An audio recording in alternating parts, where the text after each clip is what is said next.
Hi, this is Rick Adams from practicalcsm.com, and today I have an extra special podcast for you. In fact, it's extra special for two reasons.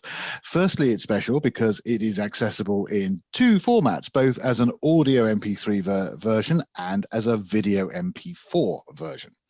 The audio version is, of course, has the benefit of being downloadable. So if you want to save it locally on your own device, you might want to choose the audio, but the choice is yours depending upon your podcast consumption preferences.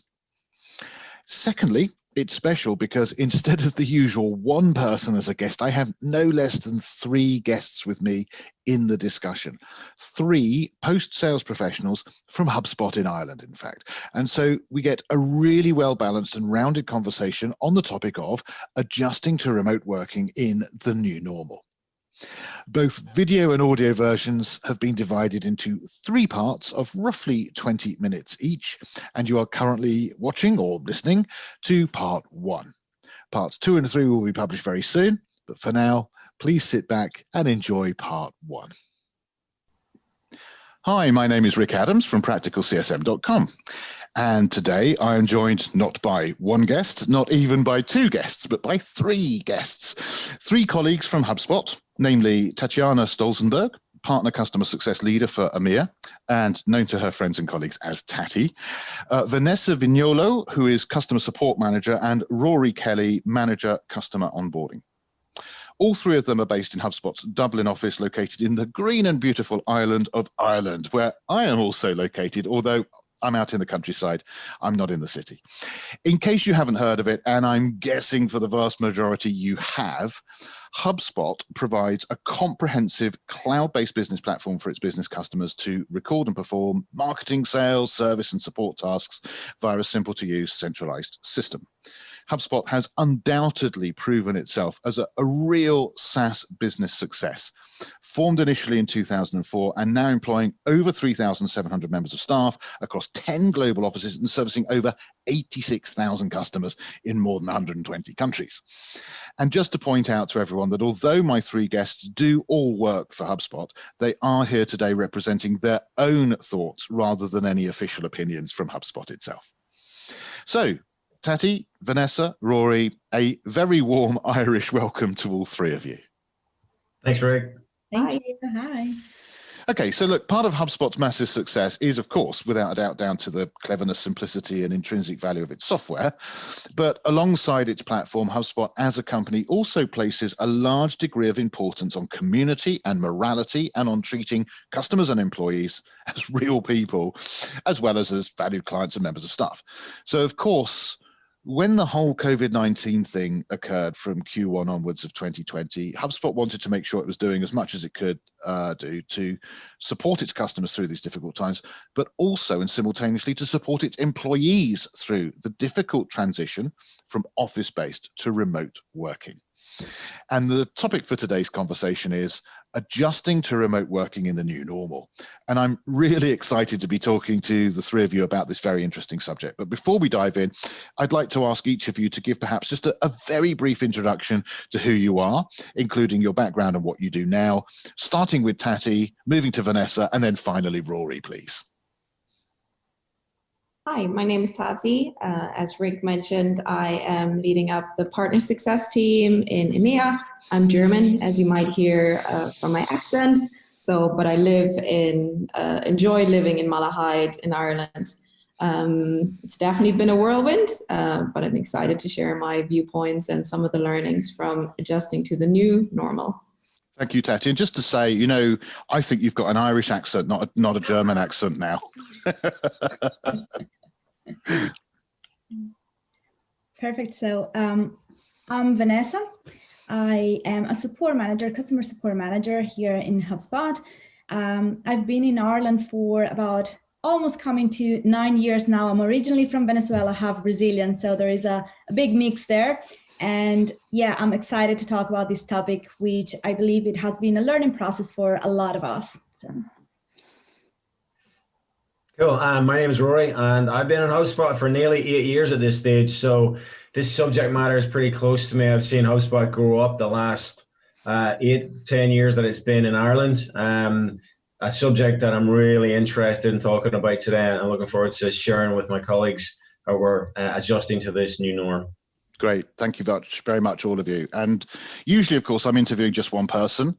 Today, I have the benefit of having all three of you here, which is actually just wonderful. So the way we'll work it is that generally I'll ask the question of all three of you, and then you choose whichever one of you wishes to take up the answer. Feel free to do so. And once that person has finished, if one or both of you who haven't said anything want to say something, just go straight ahead and add your additional thoughts just as you wish. So that's how we'll work it generally. But as a start point, I would actually like to ask each one of you the same question in turn, so we get all three of your responses, please. So again, for no particular reason, we'll start with you, Tati, then we'll move to Vanessa, and then we'll finish with Rory. So Tati, in your own words, remembering back to when all of this was originally kicking off, so I don't know what, sort of February, March sort of time, I guess, how would you say the move to remote working initially affected you? So for example, in what ways did you find it difficult and or disruptive, and how did it impact you both from a work perspective and perhaps also in your own personal life as well? Yeah, it was definitely an interesting adjustment, because I think it was from one day to the other that we were told, like, okay, today's the day you need to stay home. We had been instructed before to always bring our laptop and things home just to be ready for it. And it was actually a really interesting adjustment, because my fiance and I were both working from home at that stage. And we had one kitchen, living room area. So, and my fiance doesn't have a good back. So I volunteered to work from bed. So that was definitely interesting. I'd say most of us can relate to that point. And I just remember everybody being in that, a little bit of a panic and like, this is new and I miss talking to people. So we had so many meetings just to catch up with each other and just to make sure everybody's okay, everybody's set up well. And I just remember running from one Zoom to the next, to the next, to the next. So luckily we found our feet and the dust has settled a little bit more. And I think we're in a new routine, but that was really interesting in the beginning to see how everybody reacted and how you as a manager of a team, try to help everybody. So yeah, that was probably the initial feeling. Thank you, Tati. And then same question to you then, Vanessa, in your own words, how did the move to remote working initially impact both your working and personal life?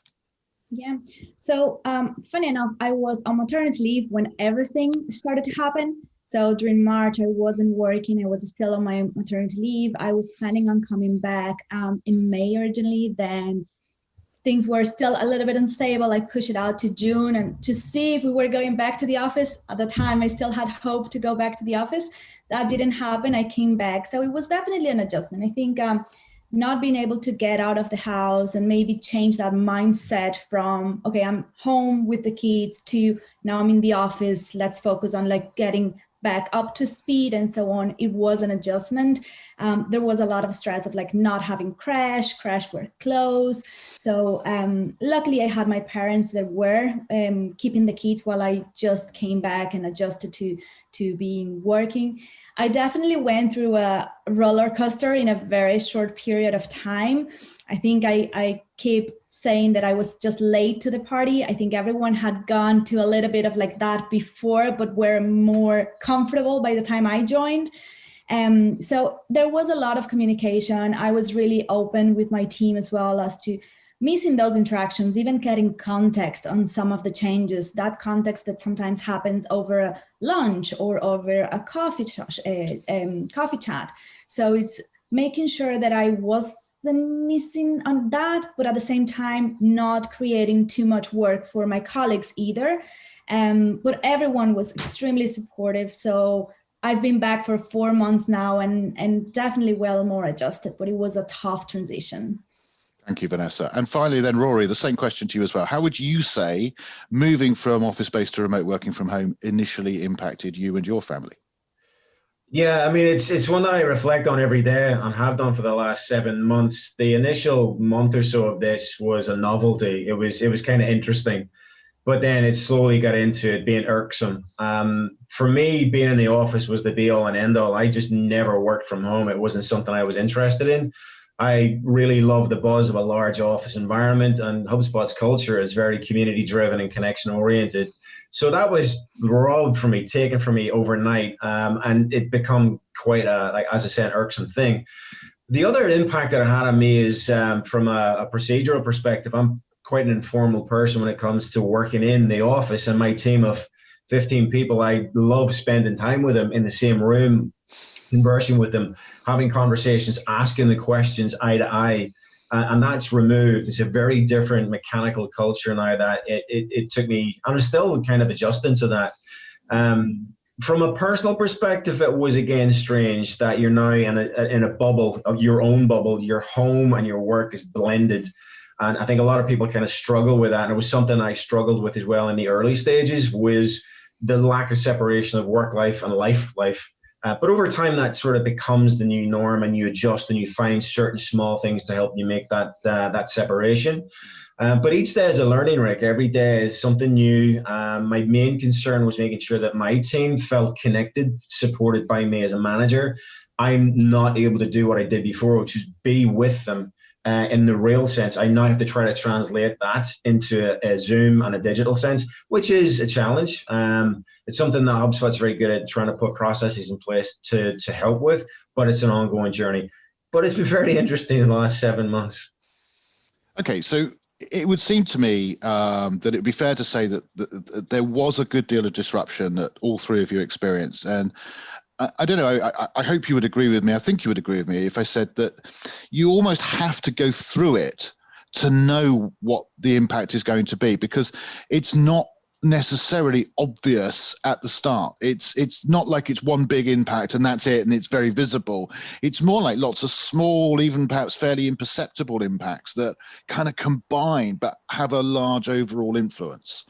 So however hard or however well you prepare for something like this, even if you were given the opportunity to, which, as you said, it was fairly like an instant snap decision anyway. But when it actually happens, it just is going to take time and effort, and let's say perhaps goodwill, both with the yourself, with your colleagues, and with your family members to make it work. Would you agree that that is a sort of basic statement of principle? Yeah.